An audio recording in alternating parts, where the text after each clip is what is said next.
दोस्तों कई बार मरीज जब एक ही करवट पर लेटा रहता है लंबे लंबे समय तक, चाहे वो पैरालिसिस हो या नॉन पैरालिसिस पेशेंट हो, तो उसके उस जगह पर जख्म बन जाते हैं और छाले बन जाते हैं और बड़ा तकलीफ वाली चीजें होती हैं। इन्हें ही कहते हैं दोस्तों बेड सोर। समझेंगे बेड सोर के बारे में तो वीडियो को पूरा देखिएगा, क्योंकि आप देख रहे हैं ज्ञानी द मेडिकल चैनल। मैं हूं शिवम, एक रजिस्टर्ड फार्मासिस्ट जो देता है दोस्तों आपको दवाइयों बीमारी की जानकारी। सो शुरू करते हैं।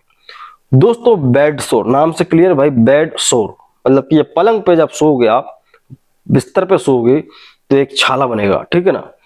एक्चुअली होता ये है दोस्तों, जब कोई मरीज हो या नॉर्मल इंसान भी हो, जब लंबे लंबे समय तक लेटा रहता है एक ही पोजीशन पे, तो जो स्किन की सरफेस टच होती है उस बेड से, उस बिस्तर से, वहां पे आप देखिएगा छाले बनने लगती हैं।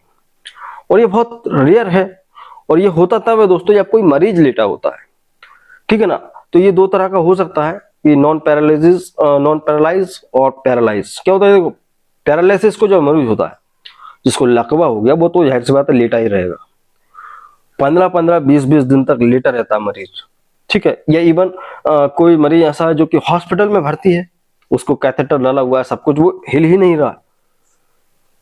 तो ये दो कंडीशन हो गई, एक तो पैरालाइज्ड मरीज हो गया, एक नॉन पैरालाइज्ड, दोनों को हो सकता है।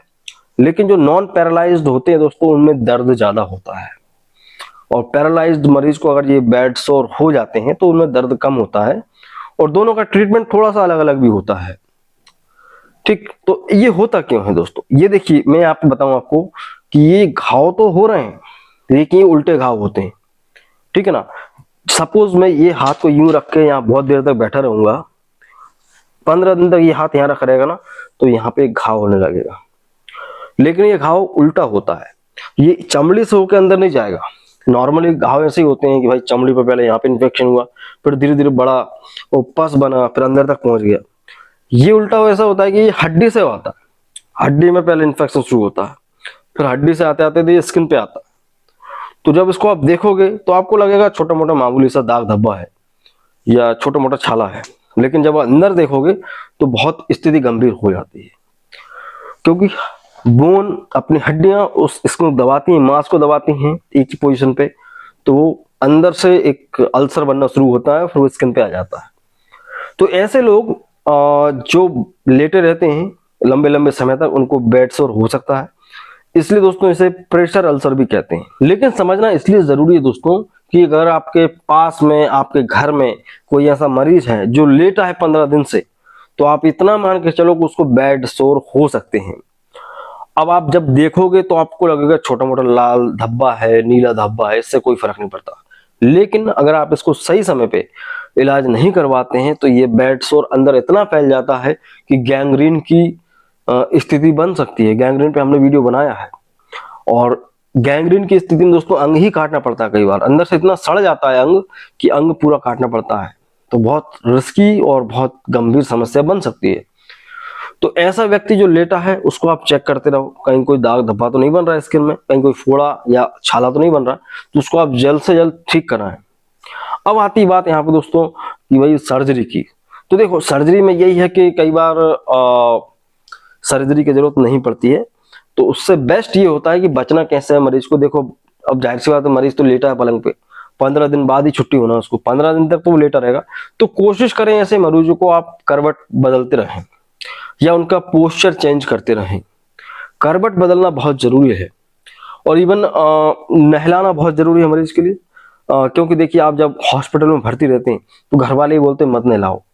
देखिए नहलाने से क्या होगा, आपके शरीर की ओवरऑल एक एक्सरसाइज हो जाती है। तो मरीज अगर लेटा है तो उसको आप समय समय पे 2-3 दिन में नहलाते जरूर रहें, ठीक है ना। इससे क्या होगा, आपका बॉडी सर्कुलेशन ठीक होगा, तो ये समस्या ही नहीं बनेगी।